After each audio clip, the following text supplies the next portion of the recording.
1 cup of walnuts లైట్గా roast చేయాలి. Same మెజర్మెంట్స్తో almonds తీసుకొని అవి కూడా లైట్గా రోస్ట్ చేయాలి. తర్వాత కాజు కూడా అలానే లైట్గా రోస్ట్ చేయాలి. తర్వాత పుచ్చకాయ, గుమ్మడికాయ అండ్ సన్ఫ్లవర్ గింజలు 3 కలిపి 1 కప్పు మెజర్మెంట్ తీసుకొని రోస్ట్ చేయాలి.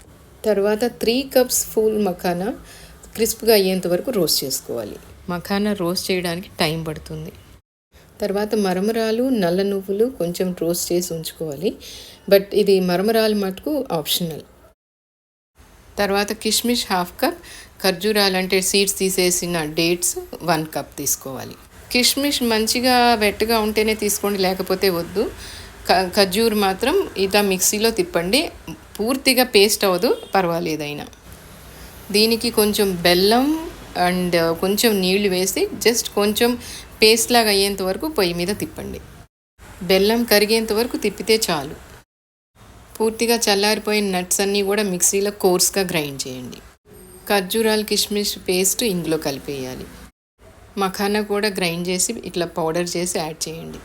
ఈ మిక్స్చర్ని మళ్ళీ మిక్సీలో ఒకసారి తిప్పాలి, జస్ట్ పల్స్ చేసిన చాలు. అప్పుడు మీకు లడ్డు చేయడానికి ముద్దగా బాగా వస్తుంది. లేకపోతే పొడి పొడిగాను బెల్లం కానీ అంత కలవదు. అదిగో ఇలా నేను చెప్పిన విధంగా ఇట్లా బాగా ముద్దగా వస్తుందన్నమాట. ఇందులో ఇప్పుడు నల్ల నువ్వులు అండ్ మరమరాలు యాడ్ చేసేసేయండి. ఒకవేళ బెల్లం తగ్గితే మీరు మళ్ళీ కొంచెం మిక్స్చర్ తీసుకొని కొంచెం ఒట్టి బెల్లం మిక్సీలో తిప్పేసేయచ్చు, కరగబెట్టే వేయాలని రూల్ లేదు.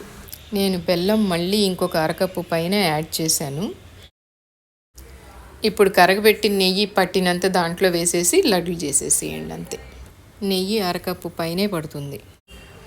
లడ్లు తయారైపోయినాయి. 32 లడ్లు వచ్చినాయి. మిగిలిన మఖానాని డ్రై రోస్ట్ చేశాను. కొంచెం మరమరాల్ని కూడా డ్రై రోస్ట్ చేసేసాను. సో ఇందులో మసాలాలు ఉప్పు, కారం, పసుపు, ఇంగువ, జీరా పౌడర్, ధనియా పౌడర్, చాట్ మసాలా, కరివేపాకు, పచ్చిమిరపకాయలు, వేరుశనగ పప్పు అండ్ జీడిపప్పు.